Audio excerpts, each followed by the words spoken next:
I think one of the biggest misconceptions we've ever been taught is that kindness and niceness are the same thing. They're not. Nice people avoid disappointing others. Kind people tell the truth.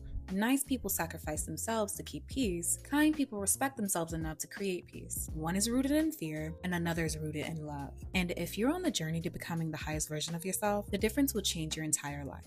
Let's talk about where people pleasing begins. I don't believe people pleasing starts because someone is weak. I think most people pleasing begins because somewhere along the way, love became conditional. Maybe you grew up believing that being easy to deal with earned affection. Maybe conflict made you anxious because someone always exploded. Maybe you were in a relationship where every boundary turned into an argument, so you learned something. Keeping everyone else comfortable kept you safe, and eventually, you forgot that your comfort mattered too. I need us all to understand one thing, that your old life will come back looking for you. I've noticed something. Whenever you're about to level up, life has this interesting way of sending old lessons back your way. It's crazy, right? Not because God is trying to punish you, but because it's asking one question.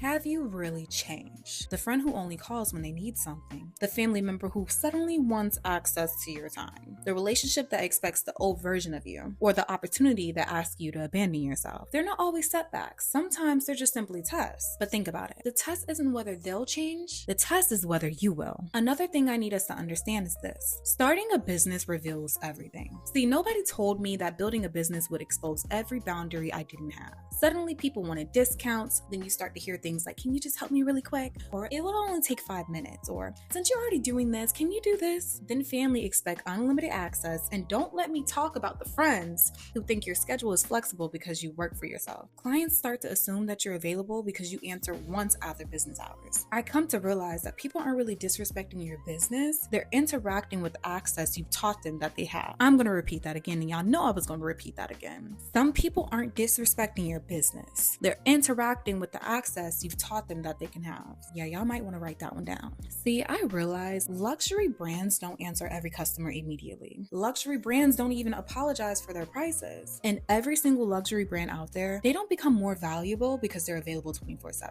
Their boundaries create their value. So why do we believe that we have to do the opposite? Let's talk about relationships.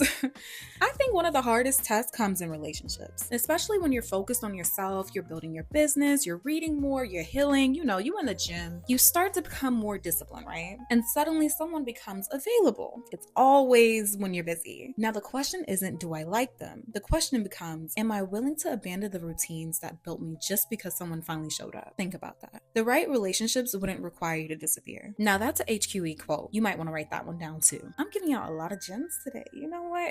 Let's continue. Because I want y'all to understand that your nervous system will mistake boundaries for being weak. This is something nobody prepares you for. The first few times you set boundaries, you'll probably feel guilty. Not because you're wrong, but because your nervous system mistakes indifference for danger. If you spent years saying yes, then saying no will feel like you're doing something bad. You're not though. You're just doing something new, and I need y'all to understand that. This is such an important point. It helps explain why healthy boundaries can feel uncomfortable without suggesting that guilt itself means boundaries is wrong. Another thing, we have to understand that our red flags will change. As you become healthier, your red flags change. Things you used to call normal start to feel heavy. Conversations that seemed to be funny in the past start to feel draining. People you once enjoyed, they leave you feeling exhausted. You need to take note of that. And it's not because you become arrogant. You just became aware. And the number one sign of you leveling up is definitely when your peace becomes louder than people's opinions. I don't think becoming the highest version of yourself is about adding more people to your life. Sometimes it's about creating enough space to finally hear yourself, because every door you refuse to close keeps another one from opening. Every unnecessary yes is taking time away from the life you're trying to build. Choosing yourself isn't selfish, it's stewardship. No one else has been entrusted with your purpose the way that you have. Protecting your time, your attention, your energy, and your calling isn't about believing you're more important than everyone else. It's about recognizing that you can't pour into the work, relationships, and the future that most matters to you if you're constantly pouring yourself out everywhere else.